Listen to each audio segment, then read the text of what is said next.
Bismillahirrahmanirrahim. Assalamualaikum warahmatullahi wabarakatuh. Alhamdulillahirabbil alamin wassalatu wassalamu ala sayyidil mursalin nabiyyina Muhammad wa ala alihi wa ashabihi ajma'in. Amma ba'd. Kaum muslimin dan muslimat, ikhwan dan akhwat yang dirahmati oleh Allah Subhanahu wa taala. Alhamdulillah, pada kesempatan kali ini kita berjumpa kembali dalam rangka untuk mengkaji hadis-hadis Rasulullah SAW yang disebutkan oleh Ibnu Hajar dalam Kitabul Jami', sebuah kitab yang ada di akhir dari kitab Bulughul Maram. Pada kesempatan kali ini kita akan membahas satu hadis dari Rasulullah SAW terkait dengan keutamaan takwa kepada Allah Subhanahu wa taala dan juga keutamaan berhias dengan akhlak yang mulia. Hadis ini diriwayatkan oleh Al-Imam At-Tirmidzi dan lain sebagainya dari jalur Abdullah bin Idris Al-Audi Al-Kufi, dari ayahnya Idris bin Yazid Al-Audi Al-Kufi, dari kakeknya yaitu Yazid bin Abdurrahman Al-Audi Al-Kufi dari Abu Hurairah, bahwa Rasulullah SAW bersabda, "Aktsaru ma yudkhilun nasa al-jannah taqwallahi wa husnul khuluq." Hal yang paling banyak memasukkan seseorang masuk ke dalam surga Allah Subhanahu wa taala adalah takwa kepada Allah Subhanahu wa taala dan akhlak yang mulia. Kaum muslimin, kaum muslimat, ikhwan dan akhwat yang dirahmati oleh Allah Subhanahu wa taala. Sejatinya hadis yang kita bahas kali ini merupakan jawaban dari sebuah pertanyaan. Jadi Ibnu Hajar Al-Asqalani mengambil jawaban dari Rasulullah SAW secara langsung, dan beliau meninggalkan pertanyaan yang menjadi penyebab datangnya hadis ini. Jadi salah seorang sahabat bertanya kepada Rasulullah SAW, "Ma aktsaru ma yudkhilun nasal jannah?" Wahai Rasulullah SAW, apa yang paling banyak memasukkan manusia ke dalam surga Allah Subhanahu wa taala? Maka kemudian Rasulullah SAW menjawab, "Taqwallahi wa husnul khuluq." Yang paling banyak memasukkan manusia ke dalam surga adalah takwa kepada Allah Subhanahu wa taala dan husnul khuluq, akhlak yang mulia, kata beliau. Kenapa kita bahas terkait dengan sababul wurud hadis ini? Karena tentunya kita tahu bahwa apabila sebuah hadis datang sebagai jawaban dari sebuah pertanyaan, ini menunjukkan terkait urgensi dari hadis tersebut. Karena biasanya seseorang itu menjawab pertanyaan dengan jawaban yang paling baik dan paling afdal. Maka Rasulullah SAW menjawab pertanyaan tersebut dengan jawamiul kalim, dengan ucapan yang sangat pendek namun memiliki makna yang sangat luas, yaitu terkait dengan takwa kepada Allah Subhanahu wa taala dan juga akhlak yang mulia. Dan juga kita tahu bahwa seseorang apabila ditanya, tidak boleh baginya untuk menunda-nunda jawaban tersebut, harus menjawab dengan baik pertanyaan tersebut. Yang mana sebuah kaidah mengatakan la yajuzu ta'khirul bayan an waqtil hajah. Tidak boleh kita mengakhirkan penjelasan dari waktu yang dibutuhkan. Jadi menjawab pertanyaan, momentum ini merupakan momentum yang sangat penting bagi kita untuk menjelaskan sebuah jawaban bagi sebuah pertanyaan. Inilah kedudukan dari hadis yang kita bahas pada pagi hari ini. Kemudian, ikhwan dan akhwat yang dirahmati oleh Allah Subhanahu wa taala, pertanyaan terkait dengan surga dan amalan-amalan yang dapat memasukkan seseorang ke dalam surga adalah pertanyaan yang sangat agung. Ya. Banyak pertanyaan yang datang kepada Rasulullah SAW dari para sahabat-sahabatnya. Pertanyaan terkait dengan amalan yang paling afdol, ya. Pertanyaan terkait dengan hari kiamat. Namun pertanyaan yang dipuji oleh Rasulullah SAW adalah pertanyaan terkait dengan masalah amalan-amalan atau faktor-faktor yang dapat memasukkan seseorang ke dalam surga dan menjauhkan dari neraka.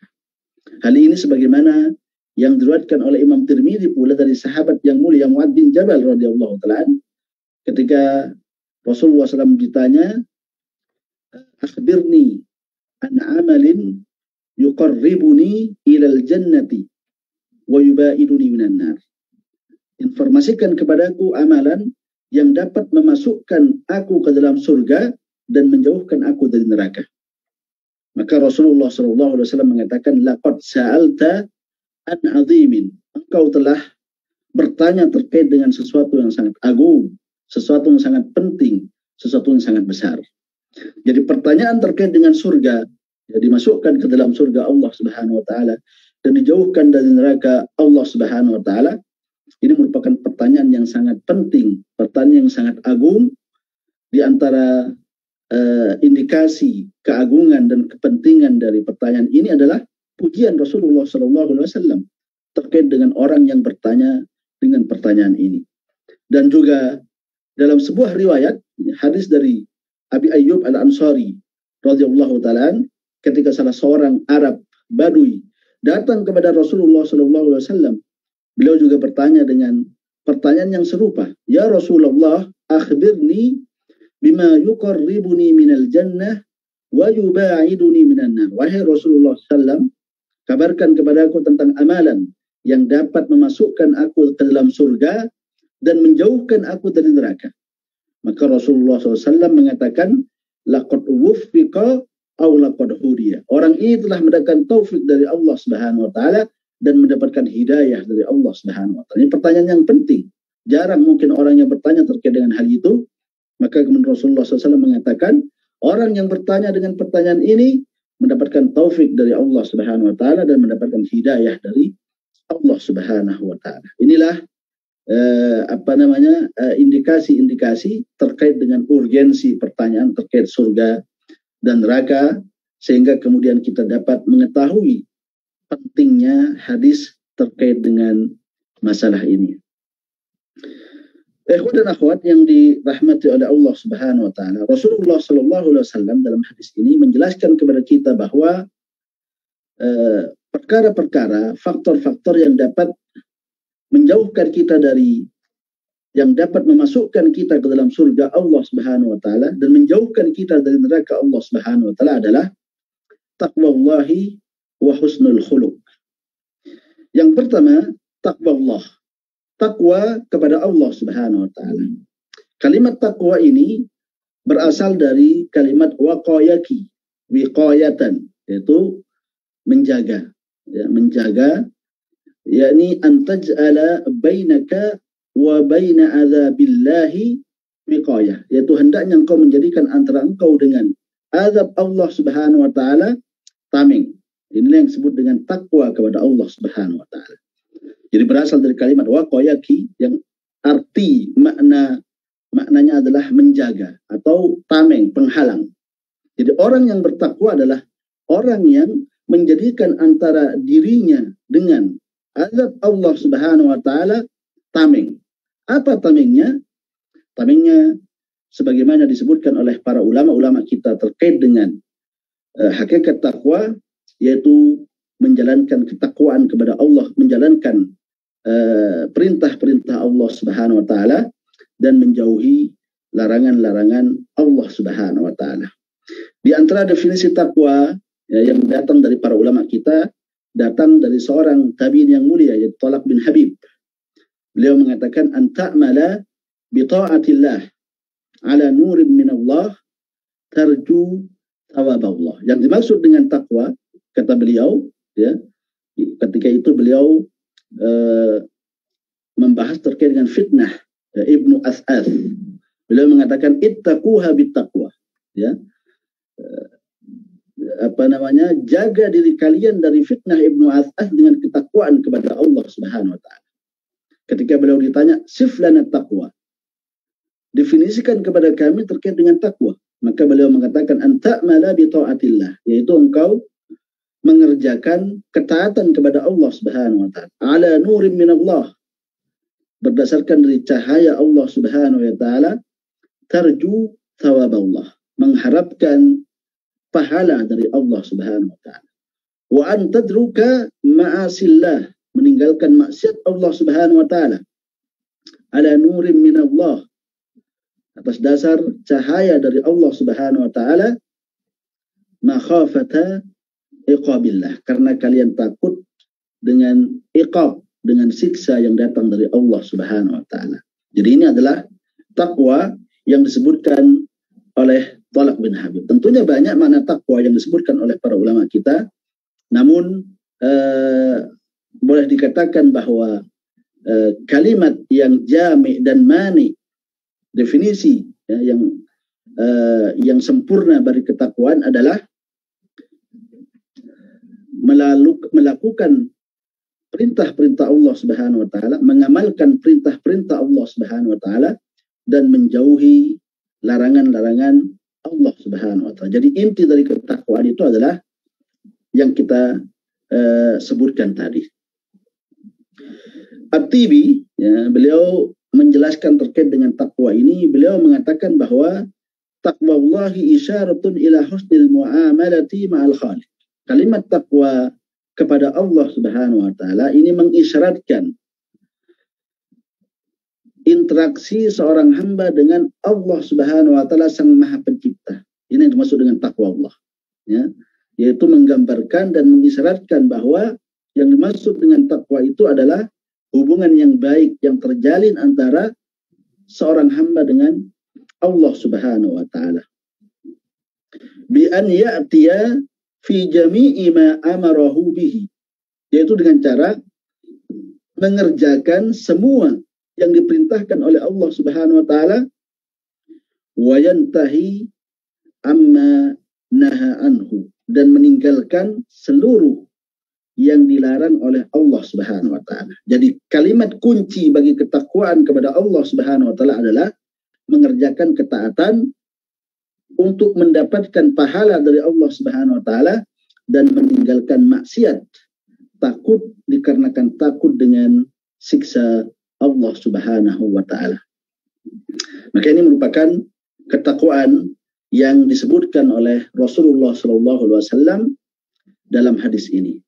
Dengan makna ini, ya, maka ketakwaan mencakup segala jenis ibadah dan amal perbuatan yang diperintahkan oleh Allah Subhanahu wa taala kepada hambanya, dan juga segala bentuk meninggalkan upaya untuk meninggalkan larangan-larangan, meninggalkan maksiat, meninggalkan dosa yang dilarang oleh Allah Subhanahu wa taala. Dengan hal ini kita bisa katakan bahwa ibadah yang dengannya kita dekat dan bertakwa kepada Allah Subhanahu wa taala bertingkat-tingkat, karena ada ibadah yang hukumnya wajib, ya, ada ibadah juga yang hukumnya sunnah, dan juga lain sebagainya. Ikhwan dan akhwat yang dirahmati oleh Allah Subhanahu wa taala, kemudian yang kedua yang disebutkan oleh Rasulullah SAW adalah husnul khuluq, yaitu akhlak yang mulia, akhlak yang baik, ya. Akhlak yang mulia dicontohkan oleh para ulama-ulama kita, ya, dari kalangan para ulama salaf, di antaranya datang dari Hasan al-Basri dan juga dari Abdullah bin Mubarak radhiyallahu ta'ala, yang inti dari husnul khuluq ini adalah mencontohkan beberapa sifat-sifat dari akhlak yang mulia. Mereka mengatakan bahwa yang dimaksud dengan akhlak yang mulia adalah bastul al-wajah wa badlul ma'ruf wa kafful adha, ya. Yang dimaksud dengan akhlak yang mulia itu adalah kita menjumpai saudara-saudara kita dengan wajah yang berseri-seri, wa badlul ma'ruf, melakukan amalan-amalan kebaikan, melakukan perbuatan baik kepada sesama manusia, ya. Wa kafful adha, dan juga menahan diri kita untuk menyakiti sesama manusia. Jadi inti dari perbuatan kebaikan yang disebutkan oleh para ulama kita adalah kita melakukan sesuatu yang baik untuk mereka, bisa jadi yang menjadi dari tolak ukur dari kebaikan ini adalah syariat tentunya yang pertama, tapi bisa jadi yang menjadi tolak ukur adalah al-urf atau adat yang baik, ya, atau kebiasaan manusia yang baik yang tidak menyelisihi syariat Allah Subhanahu wa Ta'ala. Ini yang dimaksud dengan akhlak yang mulia oleh para ulama-ulama kita. Kemudian ikhwah dan akhwat yang dirahmati oleh Allah Subhanahu wa Ta'ala, akhlak ini terbagi menjadi dua. Jadi ada akhlak yang jibilli, yang merupakan watak yang Allah Subhanahu wa Ta'ala anugerahkan kepada kita sejak kita lahir, ya. Dia menjadi sifat kita sejak kecil, watak kita sejak kecil, ya. Kemudian ada akhlak yang sifatnya muktasab, yaitu bisa untuk dilatih, ya, bisa untuk dibiasakan dalam kehidupan sehari-hari. Hal ini sebagaimana yang diisyaratkan oleh Rasulullah SAW kepada Amr bin Qais ketika datang kepada beliau, inna fika khaslataini yuhibbuhumullahu, bahwa pada dirimu ada dua sifat yang dicintai oleh Allah Subhanahu wa Ta'ala, al-hilmu wal anah, yaitu sifat hilm dan sifat anah. Dalam arti bahwasanya Amr bin Qais memiliki watak dan sifat ini sejak beliau kecil, sejak beliau dilahirkan. Allah Subhanahu wa Ta'ala biasakan dia, Allah Subhanahu wa Ta'ala anugerahkan kepada dia watak yang seperti ini, ya. Tentunya jikalau kita diberikan anugerah dengan hal yang seperti ini merupakan berkah yang sangat besar dari Allah Subhanahu wa Ta'ala. Kita tinggal mengembangkannya dan juga mengamalkannya dalam kehidupan kita sehari-hari. Betapa banyak, ya, manusia yang diberikan oleh Allah Subhanahu wa Ta'ala watak yang baik, ya. Dia orangnya penyantun misalnya, dia orangnya mudah tersenyum, ya, tanpa dibuat-buat, mudah membantu orang lain, dia orangnya sangat lembut, sangat sabar, dan ini merupakan sifatnya sejak dia dilahirkan oleh ibunya, sejak diciptakan oleh Allah Subhanahu wa Ta'ala. Kemudian yang kedua, ya ikhwah, akhlak yang sifatnya muktasab, yaitu yang perlu untuk dilatih. Sifat aslinya, sifat wataknya bukan seperti itu. Dia orang temperamen misalnya, ya, suka marah, suaranya keras, ya, tapi ketika mengetahui terkait dengan keutamaan akhlak yang mulia berupa al-hilmu, ya, berupa ar-rifqu, ya, penyantun, kemudian sikap lembut, ya, kemudian sifat sabar, maka dia mengusahakan dirinya untuk berhias dengan sifat-sifat ini. Dia melatih dirinya, membiasakan dirinya untuk bersikap dengan sikap-sikap yang kita sebutkan tadi. Jadi dia melatih dirinya. Dan ini diisyaratkan oleh Rasulullah SAW, al-hilmu bit-tahallumi, dan juga dalam riwayat terkait dengan ilmu, al-ilmu bit-ta'allum. Jadi ilmu itu didapatkan dengan berusaha untuk mempelajari ilmu itu. Dan sifat hilm, sifat penyantun, kita dapatkan dengan berusaha untuk melatih diri kita dengan sifat tersebut. Ya, betapa banyak manusia ketika berhijrah mengetahui terkait dengan keutamaan akhlak yang mulia, salah satunya hadis yang kita sebutkan ini, bisa memasukkan seseorang ke dalam surga Allah Subhanahu wa Ta'ala, kemudian berubah wataknya, ya, berubah akhlaknya, yang semula akhlaknya buruk, yang semula suka marah, temperamen, kemudian berubah dan menghiasi dirinya dengan akhlak-akhlak yang mulia berupa kesabaran, kelembutan, sifat penyantun, suka tersenyum, dan suka membantu orang lain. Ikhwan dan akhwat yang dirahmati oleh Allah Subhanahu wa Ta'ala, sebuah pertanyaan muncul, ya, dalam hadis ini Rasulullah SAW memisahkan antara takwa dengan husnul khuluq. Kita sudah jelaskan bahwa inti dari takwa itu adalah melakukan perintah Allah Subhanahu wa Ta'ala dan menjauhi larangan-larangan Allah Subhanahu wa Ta'ala dan Rasulnya. Maka dari definisi ini sejatinya husnul khuluq, berhias dengan akhlak yang mulia, merupakan bagian dari ketakwaan kepada Allah Subhanahu wa Ta'ala. Namun kenapa dalam hadis ini seakan-akan ada dikotomi, ada pemisahan antara takwa kepada Allah dan husnul khuluq, dan husnul khuluq yaitu berbuat baik atau akhlak yang mulia kepada sesama manusia. Para ulama kita menjelaskan, di antaranya dijelaskan oleh Ibnu Rajab Al-Hambali dalam buku beliau Jamil Ulum wal Hikam. Yang pertama kata beliau, bisa jadi yang dimaksud dengan taqwa Allah adalah khusus untuk interaksi kepada Allah Subhanahu wa taala. Sedangkan yang dimaksud dengan husnul khuluq adalah pembahasan terkait bagaimana kita berinteraksi dengan sesama makhluk, dengan sesama manusia. Jadi ini yang pertama yang disebutkan oleh para ulama kita. Jadi yang dimaksud dengan taqwa Allah adalah bagaimana kita berinteraksi dengan Allah Subhanahu wa taala. Berinteraksi dengan dengan syariat, pemberi syariat, yaitu Allah Subhanahu dengan Khalik. Yaitu apa? Taat dan patuh kepada perintah-perintahnya dan menjauhi larangan-larangannya. Dalam makna yang lain adalah al-khudu' wal inqiyad, ketundukan dan kepatuhan yang total kepada Allah Subhanahu wa taala. Sedangkan sesama manusia maka beda, ya. Bukan al-khudu' wal inqiyad, bukan kita patuh kepada manusia, bukan, tapi cara berinteraksi yang sempurna dan yang baik kepada sesama manusia adalah dengan mempergauli mereka, berinteraksi dengan mereka dengan akhlak yang mulia, dan dicontohkan oleh sebagian para ulama kita dengan bastul wajah, wajah yang berseri-seri.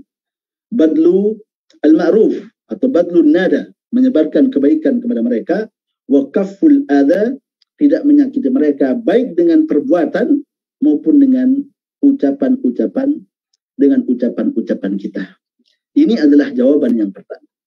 Jawaban yang kedua, kata para ulama kita di antara Ibnu Rajab, menunjukkan pentingnya husnul khuluq, ya, menunjukkan pentingnya husnul khuluq. Jadi meskipun sejatinya husnul khuluq ini masuk ke dalam taqwa Allah, namun disebutkan secara khusus oleh Allah, oleh Rasulullah SAW dalam hadis ini, tambihan li ahammiyatihi, sebagai bentuk sebagai bentuk peringatan dari Rasulullah SAW terkait dengan urgensi hal ini.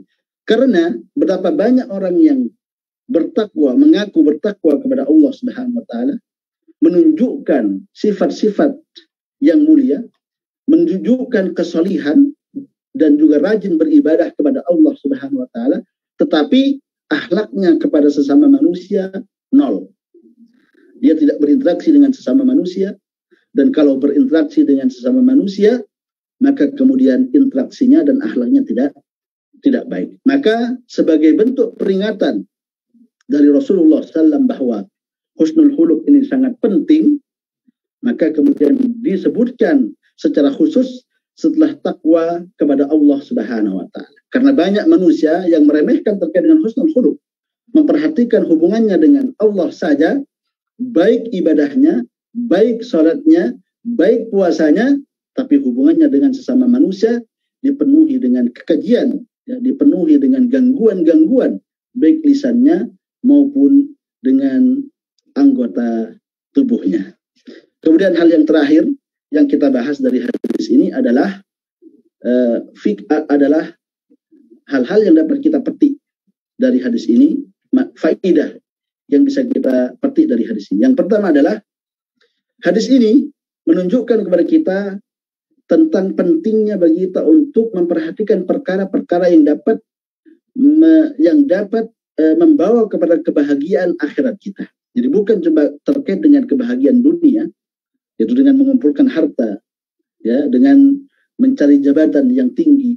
Tapi hal yang lebih penting dari itu adalah bagaimana kita memberikan perhatian terhadap faktor-faktor yang dapat membawa kita untuk bahagia di akhirat, yang merupakan kampung halaman kita, rumah kita yang asli, rumah kita yang sejati. Dan ini dicontohkan oleh para sahabat Rasulullah SAW dengan cara bertanya kepada Rasulullah SAW tentang hal-hal yang dapat memasukkan surga Allah Subhanahu wa taala dan menjauhi dari neraka Allah atau selamat dari neraka Allah Subhanahu wa taala.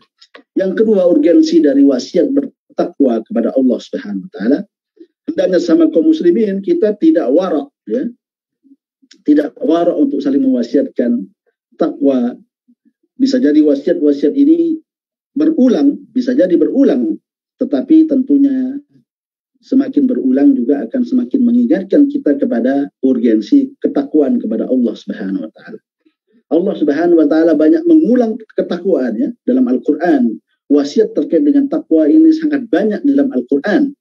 Meskipun berulang, tentunya bisa memperbaharui semangat kita untuk bertakwa kepada Allah Subhanahu wa taala, dan inti dari takwa adalah kita mengerjakan perintah-perintah Allah dan menjauhi larangan-larangan Allah dan Rasulnya. Mengerjakan perintah Allah dan Rasulnya dan menjauhi larangan Allah dan juga larangan Rasulnya. Demikian juga dengan Rasulullah SAW banyak menasihatkan ketakwaan kepada Allah Subhanahu wa taala, di antaranya hadis Muadz ya, ittaqillaha haitsuma kunta wa ajbi sayyi'atal hasanata tamhuha wa khaliqin nasa bi khuluqin hasanin. Bertakwalah kepada Allah Subhanahu wa taala dimanapun engkau berada, kapanpun